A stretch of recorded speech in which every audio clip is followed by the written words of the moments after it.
အားလုံးပဲမင်္ဂလာပါရှင် LLB channel ကနေပြီးတော့လူကြီးမင်းတို့ကိုနှွေးထွေးစွာပြန်လည်ကြိုဆိုပါရရှင်ကျမယခုပြောပြပေးသွားမှာကတော့အစာအိမ်ယောဂအများစုရဲ့တကယ်လက်သေးဒါမှမဟုတ် Helicobacter pylori ဆိုတဲ့အကြောင်းပါ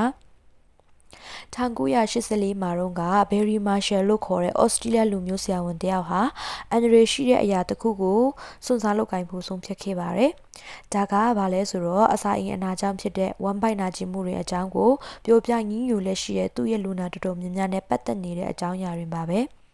အစာအိမ်အနာတွေဆိုတာကတော့ဦးလန်းချောင်းအပေါ်ဘက်နိုင်ငံတွေမှာပေါက်လက်ရှိတဲ့အနာတွေပါပဲအဲ့ဒီအချိန်တုန်းကဒီလိုအနာမျိုးတွေအတွက်ထိရောက်တဲ့ကုသမှုအနည်းငယ်သာရှိခဲ့ပြီးတော့ဝေဒနာခံစားနေရတဲ့လူနာတွေကတော့ဆေးရုံတက်ကုသဖို့လိုအပ်ကြပြီးတော့တချို့ကတော့ခွေးစိတ်ကုသခံယူဖို့တောင်မှလိုအပ်တဲ့အခြေအနေတွေဖြစ်ခဲ့ကြပါတယ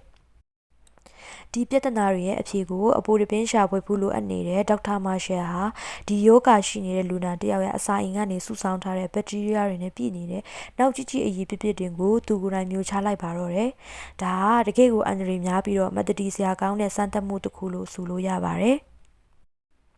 အဲ့ဒီမကြခင်မှာပဲဒေါက်တာမာရှယ်ကသူ့လူနာတွေလိုပဲဝမ်းပိုက်နာကျင်နာတွေအစာအိမ်ရောင်နာတွေအနာတွေကိုလည်းခံစားရပါတော့တယ်ဒီလိုနဲ့ဆေးရက်ကြာပြီးတဲ့နောက်မှာတော့ဒေါက်တာမာရှယ်ဟာအန်ဒိုစကိုပ်လို့ခေါ်တဲ့ခန္ဓာကိုယ်အတွင်းပိုင်းကိုကြည့်တဲ့ကင်မရာလေးနဲ့သူ့ရဲ့ဝမ်းပိုက်ကိုကြည့်ရှုခဲ့ပါတယ်အဲ့ဒီအခါမှာမာရှယ်ရဲ့အစာအိမ်ကသူ့လူနာရဲ့အစာအိမ်တွေကဘက်တီးရီးယားတွေနဲ့အမျိုးအစားတူတူပဲဖြစ်တဲ့ဘက်တီးရီးယားတွေနဲ့ပြည့်နေနေတာကိုတွေ့ရပါတော့တယ်အဲ့ဒီနောက်မှာတော့ဒေါက်တာကအစာအိမ်ပြည်နာရဲ့ရှိပြီးလက္ခဏာတွေဖြစ်တဲ့အစာအိမ်နာတာတွေအစာအိမ်ပြင်းပြင်းထန်ထန်ရောင်ရိုင်းတာတွေကိုလည်းခံစားခဲ့ရပါတော့တယ်။ဒါတော့ဒီလိုအစာအိမ်ယောဂတွေဖြစ်ရတာကတော့စိတ်ဖြစ်စီမှုအစာအသောက်နဲ့အစာအိမ်တွင်းအဆစ်များခြင်းစတာတွေကြောင့်ဖြစ်တယ်လို့ယနေ့ထိတိုင်လွဲမလက်ရှိတဲ့ယူဆချက်တွေကိုစိန်ခေါ်ခြင်းလို့ဖြစ်ပါတယ်။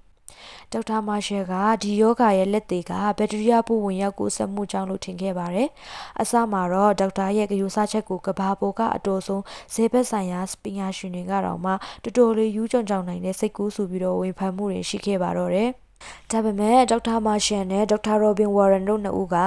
2015ခုနှစ်ရဲ့ဆေးဘက်ဆိုင်ရာနိုဘယ်ဆုကိုလက်ခံရရှိခဲ့တဲ့အချိန်မှာတော့ဒီယူဆချက်နဲ့ခိုင်လုံမှန်ကန်မှုကိုဘသူကမှငင်းချက်ထုတ်လို့မရနိုင်အောင်လုံးဝအုတ်တုံအကျွမ်းမဲ့အတီးပြုတ်လိုက်နိုင်ပါတော့တယ်အစာအိမ်ကအင်္ဂလိပ်အခရာဂျေပုံတရန်ရှိတဲ့ကိုရင်းအင်္ဂါတစ်ခုဖြစ်ပါတယ်။ဟိုမုန်းနဲ့ဓာတုပစ္စည်းတွေအမြဲပြည့်ရှံနေတတ်ပြီးတော့အံ့ဩဖွယ်ကောင်းလောက်အောင်ရှောက်ထွေးလာတဲ့ဂေဟစနစ်တစ်ခုလည်းဖြစ်ပါတယ်။အအိမ်ကအစာချေအင်ဇိုင်းတွေတိတ်ရှည်ရည်တွင်ပရိုတိန်းအနုဇီဝပိုးတွေနဲ့အစာအိမ်ထဲကနေပြီးတော့အက်ဆစ်တွေရဲ့တိုက်ခိုက်ခြင်းကိုအဆက်မပြတ်ခံနေရပါတယ်။တုံ့ပြန်မှုအနေနဲ့အစာအိမ်က prostaglandin လို့ခေါ်တဲ့ဘိုက်ကာမိုနိတ်ချွေးနဲ့ phospholipid တွေကိုထုတ်ပေးပြီးတော့အစာအိမ်နိုင်ရန်တွေကိုမဖြစ်စီဖို့ထိမ့်သိမ့်ပေးပါတယ်။ဒီနူးညံ့လာတဲ့ဗညင်မှုရဲ့အထက်ပါကြမ်းတမ်းတဲ့တိုက်ခိုက်မှုတွေကိုမြတ်မြတ်တတနဲ့အစမပြတ်ထိမ့်ညှိပေးထားပြီးတော့၎င်းကိုခေါ်ဆိုတဲ့နာမည်ကတော့ mucocellular အချွေးအမြီးခုခံမှုစနစ်လို့ခေါ်ဆိုကြပါတယ်။သက်ရှိရာစုအလေပိုင်းလောက်ကနေစပြီးတော့ဒီစိတ်ဖြစ်စီမှုတစ်ခုတွေကသာအစာအိမ်နာယောဂအများဆုံးဖြစ်စေရတယ်လို့ဆရာဝန်တွေကတော့ထင်မြင်ခဲ့ကြပါတယ်။အဲဒါကြောင့်လူနာတွေကိုစိတ်ချယောဂတိတ်ပြက်စေးတွေစိတ်ငြိမ်စေတဲ့ဆေးတွေကိုပေးပြီးတော့ကျန်းမာရေးဆိုင်ရာဆေးဟန်တွေကိုတွားဖို့ဆရာဝန်တွေကတိုက်တွန်းခဲ့ကြပါတယ်။ဒီလိုယုံကြည်လာရာကနေပြီးတော့တဖြည်းဖြည်းပြောင်းလဲသွားပြီးတော့အစာအိမ်နာယောဂဟာအရန်ဆက်တဲ့အစာတွေစိတ်ပစ္စည်းမှုတွေကြောင့်ဖြစ်ရတဲ့ဆိုတဲ့ယူဆချက်တွေစီကိုပြောင်းလဲသွားပြန်ပါတယ်။ဒါပေမဲ့စိတ်ခံစားမှုအတက်အကျဖြစ်ခြင်းတွေစိတ်ပိုင်းဆိုင်ရာကျဆင်းမှုတွေဆက်လွန်းတဲ့အစာအသောက်တွေကဒီအစာအိမ်နာယောဂါတွေဖြစ်စေတယ်လို့ယုံကြည်ရလောက်တဲ့လေ့လာစမ်းသပ်မှုတွေတော့မရှိခဲ့ပါဘူး20ရာစုအလေပိုင်းလောက်ရောက်တဲ့အချိန်မှာတော့အစာအိမ်တွေမှာပူရှံနေတဲ့ဟိုက်ဒရိုကလိုရစ်အစာချေရည်တွေကအစာအိမ်နိုင်ရန်တွေကိုပြန်ပြီးတိုက်စားဖြစ်စီးနေတယ်ဆိုတဲ့အယူအဆတွေကိုကြည်ကြဲပြင်းပြင်းလက်ခံလာခဲ့ကြပြန်ပါတော့တယ်ဒီအယူအဆကိုထက်ထက်တန်တန်အားပေးတဲ့သူတွေကိုတော့ acid mafia တွေလို့ရင်ငွန်းကြပါတယ်ဒီယူဆချက်ရဲ့မကောင်းတဲ့အချက်ကတော့အစာချေရည်ပြင်းအားကိုရောကျစေတဲ့အန်တစစ်လိုဆေးတွေကိုအစာအိမ်ကိုယာယီလောက်ပဲအနာတက်တာစေဖို့တက်နိုင်ပါတယ်ကောင်းတဲ့အချက်ကတော့ဟိုက်ဒရိုကလိုရစ်အက်ဆစ်များလွန်းသောကြောင့်ဖြစ်တဲ့တချို့သောအစာအိမ်နာတွေဆိုတာကတော့ရှားပါဖြစ်တောင်ဖြစ်ခဲ့တဲ့အမျိုးအစားတွေဖြစ်ကြတယ်ဆိုတာကိုတော့ဒီနေ့ခေတ်မှာကျမတို့သိရှိကြပြန်ပါတယ်ဒီယောဂအမျိုးအစားဖြစ်ပွားမှုရာခိုင်နှုန်းက100%အောက်မှာသာရှိတာဖြစ်ပါတယ်။အစာအိမ်ယောဂဟာအယောက်100မှာတယောက်လောက်ကသာအစာချေရည်အဆစ်များလို့အစာအိမ်နာဖြစ်တတ်ကြတာပါ ဒေါက်တာမာရှယ်နဲ့ဒေါက်တာဝါရင်တို့ကတော့ Helicobacter pylori လို့ခေါ်တဲ့တွန့်လိန်နေတဲ့ပုံသဏ္ဍာန်ရှိတဲ့ဘက်တီးရီးယားတွေကသာအစာအိမ်နာရောဂါရဲ့တကယ့်တရားခံအစစ်ဖြစ်တယ်လို့တိတိကျကျကြီးကိုညွှန်းဆိုထောက်ပြခဲ့ကြပါတယ်။ Helicobacter pylori ဆိုတာကတော့အနည်းဆုံးလွန်ခဲ့တဲ့နှစ်ပေါင်း9000ခန့်လောက်တည်းကနေပြီးတော့လူတွေအတွက်တက်တန်းအရင်ဆုံးနဲ့အမြဲတမ်းလိုအဖို့အဖြစ်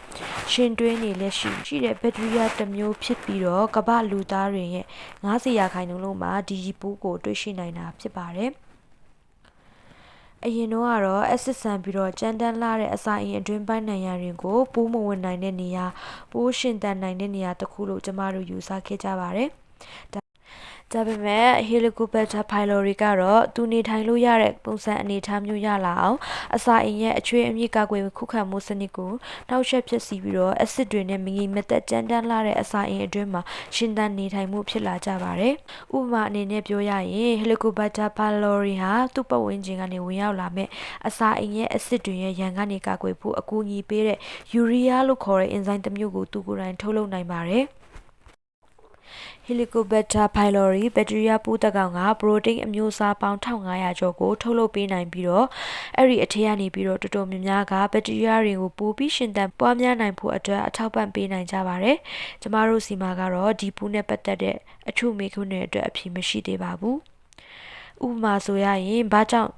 တချို့သောသူတွေကတချို့အချိန်တွေမှာပဲအစာအိမ်နာရောဂါကြွလာရတယ်လေဆိုတာမျိုးတွေအတွက်အခုချိန်ထိအဖြေမရှိသေးပါဘူးဘယ်လိုပဲဖြစ်နေပါစေလူတဦးစီရဲ့မျိုးရိုးဗီဇတွင်တခြားကျန်းမာရေးပြဿနာတွေဆေးဝါးမြဝေသုံးစွဲနေရတာတွေဆေးလိပ်တောက်တာတွေနဲ့ Helicobacter မျိုးကွဲတွေရဲ့မျိုးရိုးဗီဇကွဲပြားမှုတွေအားလုံးဟာသူ့နေရာနဲ့သူပါဝင်ပတ်သက်နေတယ်ဆိုတာကိုတော့ကျမတို့သိရှိထားကြပါတယ်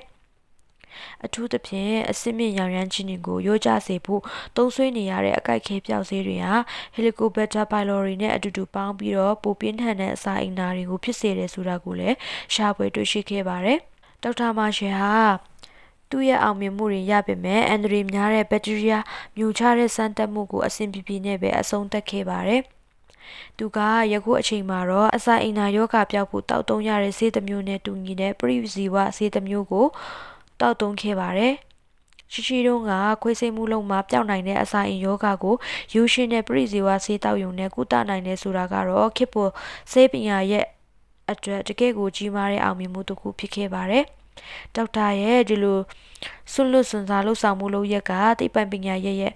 ပြောင်းလဲတိုးတက်မှုတိုင်းကအမြဲတမ်းချွတ်ချောမွေ့မွေ့နဲ့အဆင်မပြေမနေကြောင်းကိုကျမတို့ကိုတတိပေးလိုက်တာပါပဲ။ဒါပေမဲ့ကိုယ့်ရဲ့ယူဆချက်တွေကိုဦးလိုက်သေးလိုက်ယုံကြည်ခြင်းကတနည်းအားဖြင့်ဒေါက်တာမာရှယ်ကိုကိုယ့်ရဲ့ဦးကိုယုံကြည်ခြင်းကတန်ဖိုးရှိလာပါတယ်။ဟုတ်ကဲ့ဒီနေ့မှာကျွန်မပြောပြပေးသွားတာကတော့ Helicobacter pylori တနည်းအားဖြင့်အစာအိမ်ယောဂရဲ့တကယ်လက်သေးအကြောင်းကိုပြောပြပေးသွားတာဖြစ်ပါတယ်။ကြည့်ရှုပေးကြတဲ့ပရိသတ်များအတွက်ဒီဗီဒီယိုလေးကအကျိုးရှိမယ်လို့မျှော်လင့်မိပါတယ်